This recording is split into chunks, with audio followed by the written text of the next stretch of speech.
Evolution 1079. Good afternoon, I'm Erin Evolution with your Evolution News Update to noon. The Queen has rededicated the Vimy Memorial in France, where Canada launched its attack on Vimy Ridge 90 years ago today. Speaking at the ceremony, Prime Minister Stephen Harper said nothing tells the Canadian story in the First World War better than the Vimy Memorial. It is sometimes said that the dead speak to the living.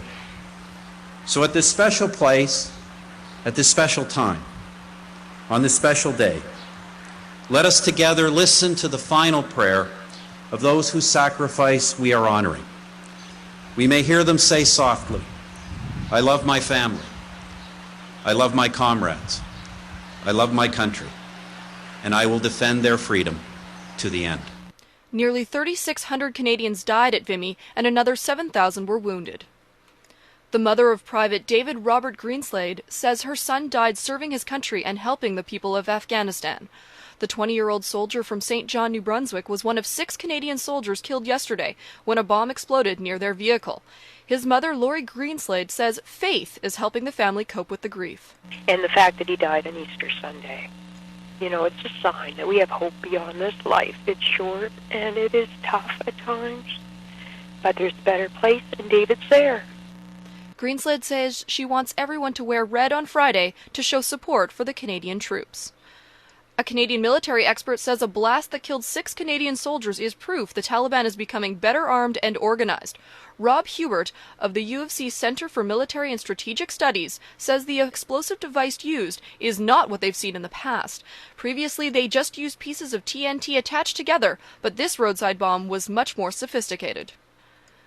With the Fraser River likely to overflow its banks this spring, the BC government has approved 13 more local flood protection projects.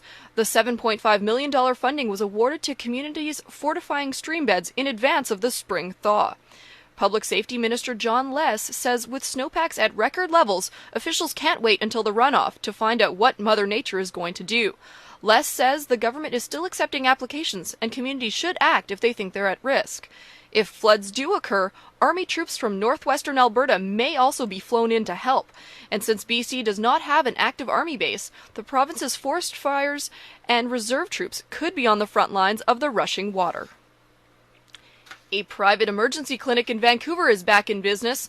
The False Creek Urgent Care Centre charged fees for patient visits when it opened its doors in December, but an outcry forced the clinic to stop charging until now. The facility has apparently found its way around health regulations by hiring doctors not enrolled in BC's medical services plan. Health Minister George Abbott says it appears the clinic isn't breaking the rules, but critics warn it will drain money and staff from the public system. BC is still a destination of choice for Canadians on the move. Interprovincial migration figures show BC is one of 3 provinces with net growth in the final quarter of 2006. BC's migration growth of 2,700 trailed only Alberta, which had a net gain of almost 12,000 in the final 3 months of last year. Surrey RCMP are asking for the public's help in locating a missing person. Kulwinder Kaul Dhaliwal was last seen on Saturday afternoon. It's believed the 38-year-old woman was wearing black pants and black boots. Her picture can be found on the RCMP website. And in sports, a loss last night in Phoenix didn't change the postseason matchup for the Canucks. Wednesday will host Game 1 against the Dallas Stars. Only 2 other Canadian teams will be playing for the Cup. In a great first-round matchup, the Senators will try their luck against Sidney Crosby and the Penguins. Calgary will be starting their hopeful playoff run in Detroit.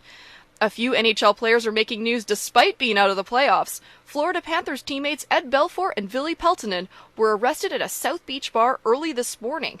When police tried to remove Belfour from the club, he pulled away and fell on his back, where he kicked around, refusing to place his hands on his back. Belfour was charged with disorderly intoxication and resisting an officer without violence. Peltonen was charged with criminal mischief after he broke a metal pole off a fire rescue truck parked in the area. The sun is just peeking through in Burnaby. Expect some light showers off and on for the rest of the day. The high is 11 degrees. It's currently 9 degrees in Burnaby. That was your news to noon. I'm Erin Evolution, and you're listening to Evolution 1079. 81 was the year she